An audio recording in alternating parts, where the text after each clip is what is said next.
السلام علیکم ناظرین، میں ہوں یحییٰ جاوید بانڈے اور ایک اور نشست کے ساتھ آپ کی خدمت میں حاضر ہیں۔ آج کا جو ہمارا پروگرام ہے وہ تاریخی لحاظ سے بہت امپورٹنٹ ہے، کیونکہ بھارت کے حوالے سے کچھ شواہد اور کچھ حقائق جو ہے بڑے حیران کن اور بڑے جو ہے وہ ہمارے لیے شاکنگ ہوں گے کہ ہم آپ کے سامنے رکھیں گے اس شو کے اندر۔ اور سب سے پہلے ہم آپ کو سے بات کریں گے بریگیڈیئر صاحب، بلکہ آپ کے سامنے اس کے ڈیٹیل انالیسس کریں گے۔ ایک خاتون ہے ربیکہ نامی، جنہوں نے فاکس نیوز کے اندر بہت ساری پاکستان کی جو رجیم چینج کے حوالے سے چیزیں ہیں اس کے اوپر ہوشربا انکشافات کیے ہیں، بلکہ انکشافات نہیں، انہوں نے ایک قسم سے مان ہی لیا ہے۔ تو السلام علیکم سر آپ ربیکہ والی تھوڑا سا بتائیے گا کہ یہاں پر اس کو ڈیفنس اینالسٹ کہہ کے پیش کیا جا رہا ہے اور لوگ اس کو باقاعدہ ڈیفنس اینالسٹ کر کے اس کو ڈیفینڈ کر رہے ہیں کہ نہیں جی وہ تو یہ تو وہ تو۔ سر آپ بتائیے گا کہ حقیقت کیا ہے اس کی؟ اصل میں بات یہ ہے، بات ریوالو کرتی ہے امریکہ کی پاکستان کے اندر انٹرفیئرنس، امریکی سفیر کی پاکستان کے سیاستدانوں سے ملاقات، امریکی سفیر کی تحریک انصاف کا جو گروپ تھا جو ٹوٹا تھا، جو 20 کروڑ روپے لیے تھے، نور عالم اور وہ راجہ ریاض اور نصرت پٹھان، ان سے ملاقاتیں۔ آصف زرداری کا نواب شاہ میں ایک خطاب جس نے کہا کہ ہم سے تعلق کیا گیا، وہ بھی ہم کل چلائیں گے، وہ بھی ہم آپ تک پہنچائیں گے۔ اس کے ساتھ ساتھ جو فضل الرحمان پیپلز پارٹی اور مسلم لیگ نون کا ایک دم نزدیک آنا اور اس تحریک اعتماد کا اس کے باوجود پاس ہونا کہ اس سے پہلے مسلم لیگ کے لیڈران رانا ثناء اللہ، احسن اقبال، خاقان عباسی، اپنا بلاول، سارے کہہ چکے کہ تحریک اعتماد تو کامیاب ہو ہی نہیں سکتی جب تک آپ کے پیچھے اسٹیبلشمنٹ کا بنا ہو۔ تو اس کے ساتھ ساتھ جو کچھ امریکنز نے کیا اور جو ملاقاتیں انہوں نے کی اور جس طرح اس کو منور کیا گیا، جس طرح اس کو کیا، اس کے اندر یہ ظاہر ہو گیا کہ یہ حکومت جو ہے یہ ایک امپورٹڈ حکومت، جس کے اندر 24 لوگ جو ہیں وہ ضمانت کے اوپر ہیں اور جس کا چیف منسٹر کے اوپر جو ہے منی لانڈرنگ کے اور پرائم منسٹر پہ منی لانڈرنگ کی کیسز چل رہے ہیں، اس کو پیسے پے کر کے امریکنز لے کے آئے۔ اور اس کی بنیادی وجہ یہ بھی سامنے آ گئی تھی کہ جی عمران خان نے جب ایک پالیسی، انڈیپینڈنٹ فارن پالیسی جس کے بہت سارے ایلیمنٹس ہیں، ہم اس کو ڈسکس نہیں کریں گے، رشیا کے حوالے سے بھی، چائنا کے حوالے سے بھی، ویسٹرن کنٹریز کے، اس کو پرسو کرنے کا ارادہ کیا تھا۔ انہوں نے امریکنز کی غلامی، امریکن کی ہیجمنی تقسیم کرنے سے انکار کر دیا تھا۔ امریکہ کو کہا تھا کہ ہم بیسز نہیں دیں گے کیونکہ ہم نے افغانستان میں امن کے لیے کام کیا۔ اب یہی چیزیں ڈاکٹر ربیکہ نے جو ہے اپنے انٹرویو کے اندر بڑے کلیئرٹی سے بتا دی ہے۔ انہوں نے تینوں چیزیں کہی ہیں۔ اس نے کہا کہ جی یوکرین میں آپ سپورٹ نہیں کیا، رشیا کے دورے کے اوپر کیوں گئے، چائنیز کے ساتھ سی پیک کیوں کر رہے تھے، امریکن پالیسیز کیوں ریزسٹ کر رہے تھے، تو ہم یہ برداشت نہیں کیا جا سکتا تھا، اس لیے پاکستان میں امریکہ نے پاکستان کے اندر عمران خان کی گورنمنٹ کو جو ہے وہ فارغ کیا۔ اب یہ چیزیں ریکارڈ پہ موجود ہیں، یہ انٹرویو ان کا موجود ہے، آپ اس کو دیکھ لیجئے، پاکستان کی پبلک اس کو دیکھ لے اور پھر یہ فیصلہ کر لے کہ یہ رجیم چینج، یہ جو گورنمنٹ ہے، یہ کیا اپنے پاؤں پہ کھڑی ہو کے آئی ہے یا یہ پیڈ ایجنٹ ہیں امریکہ کے، جن کو امریکہ نے آپ کے اوپر امپوز کیا ہے۔ اس لیے امپورٹڈ گورنمنٹ نامنظور کا ہیش ٹیگ ابھی تک کلیئرٹی سے ٹاپ کے اوپر جا رہا ہے۔ تو اب یہ چیزیں ہیں جو ہے اس کو لوگ دیکھ بھی رہے ہیں، لیکن کسی بھی طریقے سے اس میں ڈاکٹر ربیکہ کو جو ڈیفینڈ کریں گے وہ ان کے پیڈ ایجنٹ ہوں گے، وہ کریڈیبل لوگ نہیں ہوں گے، وہ آنےسٹ لوگ نہیں ہوں گے، وہ جھوٹے لوگ ہوں گے، وہ اپنے پاؤں پہ کلہاڑی مار۔ ڈاکٹر ربیکہ نے کلیئرٹی سے بھائی شی از این امریکن، وہ پاکستانی نہیں ہے۔ اس نے کہہ دیا کہ امریکہ نے پاکستان کے اندر رجیم چینج کیا ہے، یہ آج کی حقیقت ہے، آج کا فیصلہ ہے، اور اس کو ہی اس سے پہلے جارج گیلووے نے بھی کہا تھا، جو امریکن ہے اور امریکن پالیسیز پہ نظر رکھتا ہے، اس نے باقاعدہ ایک تقریر کی تھی کہ یہاں پہ یہ تاثر دیا جا رہا ہے کہ جی وہ ڈیفنس اینالسٹ ہے، تو آپ کو وہ بھی پتا ہے اینالسٹ ہے یا کچھ ہے، وہ امریکہ میں بیسڈ ہے، شی از جی بیسڈ ان، میں کہا جو بھی ہے اداروں شی کی از مرضی کے بیسڈ ان بغیر اسٹیٹمنٹ امریکہ، نہیں۔ شی از بیسڈ ان امریکہ۔ اس کو فاکس نیوز انٹرویو کر رہا ہے، فاکس نیوز جو ہے امریکن گورنمنٹ کی پالیسیز کو پریزنٹ کرتا ہے، فاکس نیوز سی آئی اے کی پالیسیز کو پریزنٹ کرتا ہے۔ جارج گیلووے امریکن پالیسیز پہ بڑی کلوز نظر رکھتا ہے، اس نے کہا کہ پاکستان کے اندر رجیم چینج امریکہ نے اسپانسر کیا ہے، پیسے پے کیے ہیں، لوگوں کو خریدا ہے۔ آج یہ حقیقت جو ہے پوری طرح سے آشکارا ہو گئی ہے اور اس گورنمنٹ کی بھی حقیقت کھل کے سامنے آتی ہے۔ اب ہم چلتے ہیں اپنے دوسرے ٹاپک کی طرف۔ جو بڑا اہم ہے اور جو لوگوں کو پتہ ہونا چاہیے.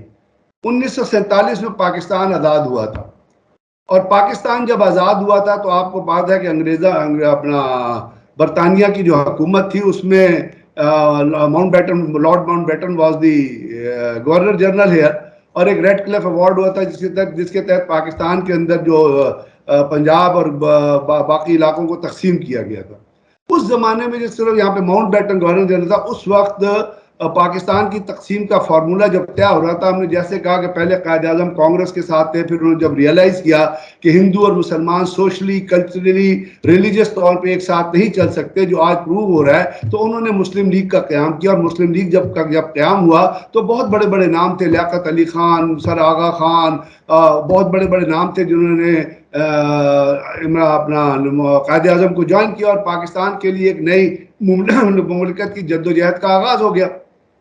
اب وہ جب جدوجہد کا آغاز ہوا تو اس کو اپنا خاکسار تحریر نے, اور یہ جو دیوبند کے اندر مولانا فضل الرحمان کا جو والد صاحب تھے, کیا نام تھا ان کا, انہوں نے نہیں سپورٹ کیا. انہوں نے کہا, اور بعد میں انہوں نے کہا کہ ہم پاکستان بنانے کے گناہ میں شامل نہیں ہیں. یہ لوگوں کو پتہ ہونا چاہیے کہ انہوں نے اس وقت کیا کہا تھا. ایون جماعت اسلامی نے بھی پاکستان بننے کی مخالفت کی. بہرحال وہ ایک الگ سبجیکٹ ہے.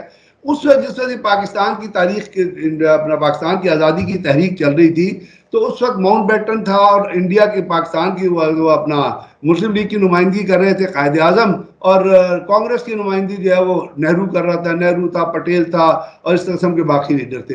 تو اس زمانے میں جب لارڈ ماؤنٹ بیٹن جو ہے وہ انڈیا میں تھا, تو اس وقت lord Mountbatten, Edwina Mountbatten جو تھی, اس کے تعلقات ڈیولپ ہو گئے نہرو سے. ان کے درمیان میں ایک لو افیئر چل پڑا, اور ان کے درمیان میں جو ہے وہ میٹنگز اور وہ ماؤنٹ بیٹن کے ہوتے ہوئے آپس میں ان کے درمیان جو لو لیٹرز ہیں ان کا سلسلہ شروع ہوا. اور وہ اب میں اس لیے کہہ رہا ہوں آپ کہ میں صرف نہیں کہہ رہا, ماؤنٹ بیٹن کی جو بیٹی ہے انہوں نے ایک کتاب لکھی ہے اس کے اوپر پوری, دی ڈاٹر آف امپائر. اور ڈاٹر آف امپائر میں انہوں نے تمام وہ خطوط بھی شامل کیے ہیں جو نہرو جو ہے وہ لیڈی ماؤنٹ بیٹن کو آفٹر پارٹیشن لکھا کرتا تھا. بلکہ وہ جب وہ مرنے لگی تھی تو اس نے وہ خطوط جو ہے لیڈی ماؤنٹ بیٹن نے اتنے سنبھال کے رکھے ہوئے تھے, ایڈوینا ماؤنٹ بیٹن نے, کہ اس نے وہ خطوط حوالے کیے تھے ماؤنٹ بیٹن کے کہ جی یہ آپ اپنے پاس سنبھال کے رکھے. یعنی اس کا معاشقہ جو ہے نہرو کے ساتھ ماؤنٹ بیٹن کی نالج میں چل رہا تھا. تو یہ ہے انڈیا کے لیڈرز کا جو اخلاقی کردار میں آپ کو بتا رہا ہوں. نہرو کا جو ایک مورل کریکٹر ہے وہ یہ تھا. پھر اندرا گاندھی کے ساتھ جو کچھ ہوا وہ بات کی باتیں, فیروز گاندھی کے ساتھ جو اندرا گاندھی جو باہر رہی جو کچھ ہوا, لیکن نہرو کا یہ کریکٹر تھا, ہی ہیڈ illicit relationship اس وقت اس کی ماؤنٹ بیٹن کی بیوی کے ساتھ. اب جس وقت پاکستان آزاد ہو رہا تھا تو آپ کو پتہ ہے اس وقت پارٹیشن کا فارمولہ یہ تھا کہ جو اسٹیٹس جو ہیں جہاں پہ مسلمانوں کی میجورٹی ہے وہ مسلمانوں کے ساتھ جائے گی, جہاں پہ ہندوؤں کی میجورٹی ہے وہ ہندوؤں کی جائے گی. بہت ساری اسٹیٹس ایسی تھی, جیسے حیدرآباد ایک اسٹیٹ تھی, یا اپنا کچھ اسٹیٹس ایسی تھی جہاں پہ مسلمانوں کی آبادی زیادہ تھی لیکن رولر ہندو تھا. بعض جگہ پہ ہندوؤں کی آبادی زیادہ تھی, رولر مسلمان تھے. جیسے کشمیر میں مسلمانوں کی آبادی زیادہ تھی لیکن مہاراجا ہری سنگھ اور وہ جو سکھوں کی حکومت تھی, کیونکہ سکھوں کو انگریزوں نے کشمیر جو ہے وہ سکھوں کو بیچ دیا تھا, مہاراجا ہری سنگھ اور ان لوگوں کو بیچ دیا تھا. اب جب یہ ہوا تو اس وقت فیصلہ, ایک تو کشمیر کے متعلق جو فیصلہ کیا گیا وہ آپ کو یاد ہے کہ ایک جعلی instrument of accession Mountbatten نے خود کہا مہاراجا کو کہ آپ مجھے, نہرو نے اس کو ٹپ کیا تھا, اس نے کہا کہ آپ مجھے خط لکھو کہ جی ہم لیٹر آف ایکسیشن لکھو تو ہم فوجی ٹروپس اتار دیں گے, کیونکہ اس میں جو فریڈم فائٹرز تھے وہ سری نگر کو, پونچھ کو اور جموں کو فتح کر کے ان کے کناروں پہ کارنرز پہ دستک دے رہے تھے. بنیہال پاس سے گلگت سے لوگ آئے تھے, اپنا پونچھ کیپچر ہونے والا تھا, سری نگر کو کیپچر ہونے والا تھا. تو نہرو نے ساز باز کی تھرو لیڈی ماؤنٹ بیٹن, اور ماؤنٹ بیٹن کو کہا کہ تم مہاراجا کو کہو کہ جی وہ اس میں وہ ایک لیٹر لکھا گیا. اس کے اوپر جو ڈیٹ پڑی اس دن مہاراجا ٹریول کر رہا تھا کشمیر سے اپنا سری نگر سے جموں, تو وہ سائن کر ہی نہیں سکتا تھا. پٹیل وہاں پہ گیا تھا, وہ ایک جعلی لیٹر آف انسٹرومنٹ ایکسیشن بنا کے جو ہے وہ پنچھ کے اندر فوجیں اتاری گئی. جس کے بعد جو فوج اتر گئی جو انلیگل قابض ہے, آج تک وہ انلیگل قابض ہے, وہاں پہ کوئی اس وقت انسٹرومنٹ آف ایکسیشن ایگزسٹ نہیں کر رہا تھا جس وقت انڈین فوج نے اکتوبر میں وہاں لینڈ کیا ہے. تو ایک قابض فوج کے طور پہ انڈین آرمی آج تک وہاں موجود ہے, جس کا کیس ہمیں لڑنا چاہیے یو این او کے اندر. چلیں وہ ایک چیز ہو گئی. اس کے بعد پاکستان کو دو اور اپنا ڈسٹرکٹ دی گئی تھی, ایک تھی گرداسپور اور ایک تھی فیروزپور. ابھی گرداسپور کے اندر 51.1% مسلمانوں کی پرسنٹیج تھی وہاں پہ, اور اس پہ وہاں پہ جو کرسچنز تھے وہاں پہ انہوں نے بھی مسلمانوں کا ساتھ دینے کا اعلان کر دیا تھا. تو گرداسپور میں جھنڈے لگ گئے تھے پاکستان کے. گرداسپور انڈیا کو 14 اکتوبر جب پاکستان 14 اگست سے آزاد ہوا ہے اس کے 2 دن بعد دیا گیا ہے. پھر نہرو نے ساز باز کی, تھری لیڈی ماؤنٹ بیٹن, وہ جو اس کے تعلقات تھے, وہ ماشکا جو تھا لیڈی ماؤنٹ بیٹن کے ساتھ, اس کو اس نے استعمال کیا, ماؤنٹ بیٹن کو کہا, اور اس طرح جو باؤنڈری کمیشن کا پلان تھا وہ تبدیل کر دیا گیا. گرداسپور انڈیا کے پاس چلا گیا کیونکہ کشمیر کی انٹری بنتی تھی, اور فیروزپور بھی انڈیا کو دے دیا. تو یہ تھا, یہ امورالٹی تھی, یہ بد اخلاقی تھی, یہ لوز کریکٹر تھا, یہ کریکٹر کا بھیانک پہلو تھا, جہاں آپ نے اپنے ریلیشنز کو, اپنے انلیگل ریلیشنز کو استعمال کیا قوموں کی تقدیر کو بدلنے کے لیے, قوموں کی ڈویژن کو. اب یہ چیزیں یہاں ہی نہیں ختم ہوتی. ایک ابھی کتاب ایک لکھی ہے جو بین امریکہ نے, ایک امریکی رائٹر ہے جوزف لیولینڈ, انہوں نے کتاب لکھی ہے دی گریٹ سولز کے نام. اس کتاب کے اندر انہوں نے ذکر کیا کہ گاندھی جب ساؤتھ افریقہ میں تھا تو وہاں اس کی ایک دوستی ہوئی ایک شخصیت جس کا نام تھا ہرمن کولن بیچ. ہرمن کولن بیچ بیسیکلی ایک ویٹ لفٹر بھی تھا, ایک آرکیٹیکٹ بھی تھا, اور ان کی وہ اپنا یہودی تھا, جرمن یہودی تھا, وہ جرمنی تھا اور یہودی تھا. تو وہ ان دونوں کی آپس میں دوستی اتنی بڑی کہ اس نے گاندھی کے لیے ایک گھر ڈیزائن کیا, اور اس کے اندر اس نے گاندھی کو رکھنا شروع کر دیا. اس کے ساتھ ساتھ اس نے کنٹری سائڈ میں ایک جگہ ڈیڈیکیٹ کی 1000 ایکڑ کی, جس کا نام اس نے گاندھی کے نام پہ رکھ دیا. ان دونوں کے درمیان بڑی کلوز ریلیشن شپ اسٹیبلش ہو گئی, اور اس کے بعد یہ 1914 میں یہ گاندھی اور یہ اپنا انڈیا آ رہے تھے, تو ان کو کولن بیچ کو گاندھی کو انڈیا آنے کی اجازت نہیں دی گئی. گاندھی نے کچھ لیٹرز لکھے تھے کولن بیچ کو جب وہ لندن میں تھا, اور جب وہ انڈیا آیا اس وقت انہوں نے کوئی لیٹر لکھے تھے. وہ لیٹر جو تھے وہ اپنا کولن بیچ کے کسی ریپرزینٹیو برٹش گورنمنٹ کو دے دیے. برٹش گورنمنٹ وہ 2012 جولائی میں ان لیٹرز کو آکشن کر رہی تھی. جب وہ ان لیٹرز کو, خطوط کو آکشن کر رہی تھی, تو ان خطوط کو گورنمنٹ انڈیا نے 7 کروڑ روپے میں خرید لیا, اور 7 کروڑ روپے میں خرید کے آرکائیو ڈویژن کو حوالے کر دیا, اور آرکائیو ڈویژن کے حوالے کرتے ان لیٹرز کو سیل کر دیا.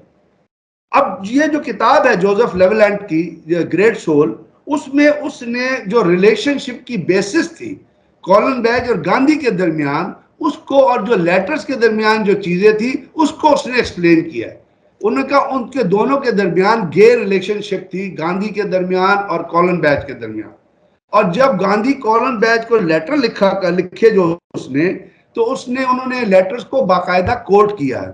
اس کتاب کو گریٹ سول کو جو اپنا گورنمنٹ آف انڈیا میں اسمبلی آف گجرات نے مارچ 2011 میں بین کر دیا تھا. اس کی ساری کاپیاں انہوں نے مارکیٹ سے اٹھا لی تھی. یعنی ایک طرف نہرو کا کریکٹر دیکھیں, ایک طرف گاندھی کا کریکٹر دیکھیں, جس کو آپ پیس اور پتہ نہیں کس چیزوں سے ترجیح دیتے ہیں. اب وہ جو لیٹر اس کے درمیان, اس کے اندر بڑے عجیب سے فقرے استعمال کیے گئے. جیسے ایک لیٹر میں وہ گاندھی اس کو لکھتا ہے کہ کولن بیچ کو لکھتا ہے کہ یور پورٹریٹ, یعنی تمہاری تصویر جو ہے میرے کمرے بیڈ روم میں سامنے, میرے بیڈ کے سامنے مینٹل پیس پہ لگی ہوئی ہے. اور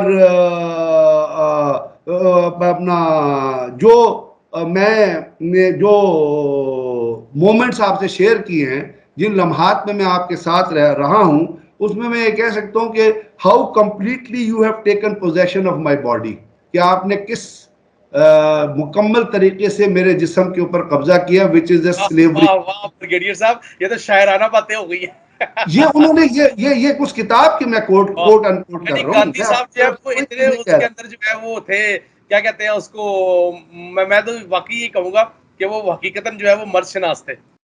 وہ دیکھیے نا, ایک وال اسٹریٹ جرنل میں ایک اینڈریو رابرٹس ہیں, وہ وال اسٹریٹ جرنل کے لیے لکھا ہے.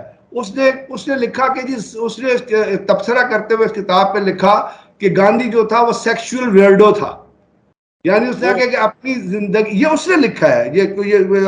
اس کے بعد نیو یارک ٹائمز نے بھی اس کے لیٹرز کے اوپر, ہیری کنزو ہیں, انہوں نے اس کتاب کے اوپر باقاعدہ کوٹ کیا ہے. اور یہ تو میں نے آپ کو ایک سینٹنس بتایا نا, اس کے اندر اور بے تحاشا چیزیں جو موجود، جیسے گاندھی لکھتا ہے، کالن بیک کو لکھتا ہے کہ میں تصور بھی نہیں کر سکتا کہ آپ کسی عورت کو سے محبت کریں گے، کیونکہ ہمارے درمیان اتنی محبت ہونی چاہیے کہ ہم دنیا کو دکھا سکیں. پھر ایون یہ بھی نہیں، جو گاندھی کی بیوی تھی کستورا بائی، انہوں نے جو ڈائری لکھی اپنی، اس کے اندر انہوں نے مینشن کیا اپنی ڈائری میں جو کوٹ ہوا بعد میں کہ جی اس شخص کی وجہ سے میرے جو ہسبینڈ ہے، میرے جو شوہر تھے، وہ مجھ سے دور ہو گئے. اب گاندھی نے تو وہ لیٹر سنبھال کے نہیں رکھے، غالباً وہ سامنے نہیں آئے. اور اس کے بعد بہت سارے جو اخبار تھے اس کے اندر بہت یہ تجزیہ ہوا. انہوں نے کہا جی ایک طرف تو گاندھی یہ کہتا، دوسرا جب وہ چلتا تھا تو 2 عورتوں کے ہاتھ اپنا ہاتھ تک کے چلتا تھا. یعنی اس نے جو وال اسٹریٹ جرنل نے اسی چیز کو کوٹ کر کے اس کو سیکشل ویرڈو کے نام سے، یعنی ویرڈو کا مطلب ہوتا ہے عجیب، اس سے اس نے تشبیہ دی ہے. تو یہ جو چیزیں انڈین لیڈرشپ کے بارے میں سامنے آئے، اس سے آپ اندازہ لگائیے کہ وہ جو آج مسلمانوں پہ ظلم ہو رہا ہے، اور وہ جو آپ نے شروع میں جو ایک تصویر لگائی ہے جس میں کچھ انتہا پسند عناصر جو ہیں وہ وہاں پہ کھڑے ہوئے یہ حلف لے رہے ہیں کہ ہم مسلمانوں سے کوئی چیزیں نہیں خریدیں گے، مسلمانوں سے تجارت نہیں کریں گے. جہاں مسلمانوں کی کلنگ ہو رہی ہے، جہاں پہ دہلی سے لے کے رائے پور سے لے کے اپنا ہر جگہ پہ مسلمانوں کے خلاف بے تحاشا فسادات ہوئے ہیں، جس میں مسلمانوں کو مارا گیا ہے. اپنے کشمیر کے اندر 1947 میں جب پاکستان آزاد ہوا تھا تو اکتوبر 1948 میں کوئی اپنا 4-5 ہزار کشمیری فیملیز کو ٹرکوں میں بٹھا کے یہ کہا گیا تھا کہ ہم آپ کو پاکستان بھیج دیں گے. پھر ان ساری فیملیز کو جا کے قتل کر دیا گیا اور ان کی لاشیں جو ہیں وہ کشمیر کے جنگلوں میں پڑی تھی. جس طرح وہاں پہ جامعہ میں ایک لڑکیوں کو مارا گیا، جس طرح رجسٹریشن ایکٹ کے اوپر جو کچھ چیزیں ہو رہی ہیں، جس طرح وہاں پہ کشمیر کے اندر جو 12 قسم کے ان ہیومن رائٹس وائلیشن کے لا لگے ہیں، Jammu and Kashmir public secretary act, اپنا arm forces special power act, safety security act, اور پتہ نہیں کس جس کے ذریعے انڈین آرمی کو یہ آپشن دے گی، یہ پاور دے گی گئی ہے کہ وہ کسی بھی شخص کو اٹھا کے 1 سال کے لیے انٹروگیشن میں رکھ سکتے ہیں اور ان کو کوئی پوچھنے والا. لوگوں کو جس طرح مارا جا رہا ہے، پیلٹ گن کا جس طرح استعمال کیا جا رہا ہے، دلید کی جس طرح کلنگ ہو رہی ہے، یعنی دلید کے اوپر وہ اگر ان کے مندروں میں چلے جاتے ہیں، دلید کا آدمی ان کے کسی اپنا پانی کے نلکے سے پانی پی لیتا ہے تو وہ اس کو جانور سے تشبیہ دے دیتے ہیں. یہ ہے انڈیا کے اندر جو کلچر ایگزسٹ کر رہا ہے. اور میں نے آپ سے دیکھا پہلی جو آپ نے ایک ویڈیو لگائی ہے، جو تصویر لگائی ہے جہاں پہ کہا جا رہا ہے کہ مسلمانوں سے کچھ، اور یہ جو بی جے پی کے گنڈے ہیں اور یہ جو آر ایس ایس کے جو گنڈے ہیں، وہاں پہ جو حلف لیا جاتا ہے آر ایس ایس سے، وہاں پہ جو شاکاز میں جو لوگوں کو پڑھایا جاتا ہے، جس طرح وہاں پہ اپنا نریندر مودی کے گجرات کے لوگوں کو مارا گیا. نریندر مودی کا ایک بہت کلوز ساتھی تھا، اس نے انٹرویو دیا، اس نے کہا کہ ہم مسلمانوں کو لے گئے ایک پیٹرول پمپ کے پیچھے، اب وہاں ہم نے مسلمانوں کو آگ لگا دی. جو عورتیں فیملی ویو تھی ان میں ہم نے ان کا پیٹ چیرا، اس کے اندر سے ان کا فسٹ وہ نکالا اور اس کو ہم نے بالے کی زور پہ بابو بجرنگی جو ہے یہ اس کا ریکارڈ پہ موجود ہے. ہم نے اس کو ہم وہاں پہ جس نے مودی کے خلاف الیکشن لڑا تھا احسان جعفری، اس کی باڈی کو 10 حصوں میں کاٹ دیا گیا. جب اس کے گھر پہ حملہ ہو رہا تھا تو اس نے 10,000 فون کیے پولیس کو، کوئی اس کی مدد کے نہیں آیا. نریندر مودی دنیا کا سب سے بڑا دہشت گرد ہے جو انسانوں کا خون پی کے خوشی محسوس کرتا ہے، مسلمانوں کا خون پی کے خوشی محسوس. یہی موہن بھگوت کا حال ہے، یہی ان کے ڈیفنس منسٹر کا حال ہے جو تڑتڑیاں دیتا ہے، یہی ان کے انٹیریئر منسٹر کا حال ہے. اس کی جو ویڈیوز لیک ہوئی تھی پلوامہ کے اٹیک کے بعد جہاں انہوں نے اپنے فوجیوں کو مروایا، یہ جو انڈین کلچر ہے اس کی بنیادی وجہ immorality, immoral character of their leaders ہے. اور جس میں نہرو اور گاندھی جو ہے ایک کے تعلقات ایڈوینا ماؤنٹ بیٹن کے ساتھ، ایک کے تعلقات ایک باڈی لفٹر کے ساتھ. تو ہر قسم کے تعلقات جب لیڈرشپ کے ہوں گے تو ان کے جو اصول ہیں وہ بہت ہی تھرڈ کلاس ہوں گے، وہ لوگوں کو نقصان پہنچائیں گے، وہ ہیومینٹی کی فیور میں کام نہیں کریں گے. آج جو اس خطے میں حالات خراب ہوئے ہیں اور یہی حال جو ہے نریندر مودی کا ہے. وہ ایک لوز کریکٹر آدمی ہے. وہ 8 سال سے جب سے چائے کھوکے پہ بیچا کرتا تھا اس وقت اس نے آر ایس ایس یہ جوائن. بتائیے گا کہ مودی کی شادی نہ کرنے کی بھی کہیں یہ وجہ تو نہیں ہے؟ نہیں، مودی نے شادی کی تھی but he doesn't own his wife. یہی تو اس کے کریکٹر کی بات کر رہا ہوں. وہ اپنی وائف کو بھی اون نہیں کرتا، اپنی ماں کو بھی اون نہیں کرتا. باپ تو پتہ نہیں اس کا کون تھا، یہ تو آج تک اس نے نام نہیں پتا چل رہا، لیکن اپنی وہ ماں کو بھی اون نہیں کرتا، اپنی بیوی کو بھی اون نہیں کرتا. اسی لیے کہ جب یہ کریکٹر پیڈسٹلز ہوں گے، یعنی ایک طرف آپ کا معاشقہ، اور یہ معاشقے کی بات تو پامیلا ہکس نے کتاب لکھی ہے نا، اس نے کہا کہ میری ماں اور نہرو کے درمیان تعلقات تھے. اور وہ سامنے ہم تو نہیں کہہ رہے, یہ تو اب کتابوں میں آ گیا ہے نا, ڈاکٹر آف امپائر اور بہت انڈیا ریکنسٹرکٹ بہت ساری کتابیں ہیں جہاں پہ تصویریں دی ہوئی ہیں, گاندھی کی اپنا نہرو کی تصویر ہے, ایڈونا ماؤنٹ بیٹن دونوں ایک دوسرے کو سگریٹ جلا کے دے رہے ہیں, اور بے تحاشا اور تصویریں ہیں. اور یہ گاندھی کا میں نے آپ کو بتا دیا ہے, جو جوزف لیلینڈ نے اپنی کتاب جو گریٹ شور میں لکھا ہے, اس نے گاندھی کی جو شخصیت کے نیگیٹو, اور جس طرح یہ کیا یعنی آپ چلے, اب تو بہت سارے ملکوں میں گے میرجز الاؤڈ ہے نا, لیکن ساؤتھ افریقہ 1909 1914 میں تو اس چیز کو بڑا برا تصور کیا جاتا تھا. It was taken as a crime even in the western society.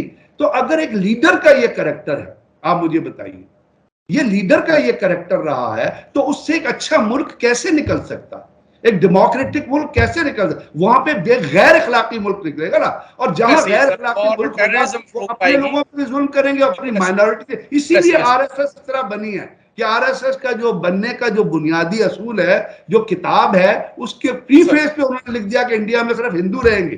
اور یہ دہشت گردی انڈیا میں اس لیے ہوتی ہے کہ ان کی لیڈرشپ کا کریکٹر بڑا بہت ہی بھیانک اور بڑا افسوسناک رہا ہے. دیور لوز کریکٹر پیپل. جی بہت تو بہت جو شکریہ. اس قسم کی لیڈرشپ ہوگی, اسی قسم کی آپ کو ریفلیکشن نظر آئے گی. تو آپ کو اس سے حیرانی نہیں ہونی چاہیے کہ انڈیا کے اندر اتنی تباہی مائنورٹیز کی کیوں ہو رہی ہے, اتنا ظلم کیوں ہو رہا ہے, اتنی کلنگ کیوں ہو رہی ہے, بچوں کو کیوں مارا جا رہا ہے, کیوں اغوا کیا جا رہا ہے, عورتوں کو کیوں جہاں ریپ جو ہے, جب آپ نے اللیسٹ ریلیشن کے اوپر اپنے ملک کو آزاد کرایا تو ریپ تو پھر لیگل بن جائے گا نا, پھر آر ایس ایس والے یہی کریں گے. بہت بہت شکریہ بریگیڈیئر صاحب, آپ کا, آپ نے اپنے قیمتی وقت دیا. ناظرین, گفتگو آپ نے سنی ہے, پتہ تو لگ گیا اب آپ کو اس پورے شو سے کہ مودی کی کیا ذہنیت ہے, اور مودی کی جو جن لوگوں نے پرورش کی ہے ان کی کیا ذہنیت ہے, اور کیا گھٹیا سوچ کے یہ لوگ مالک تھے.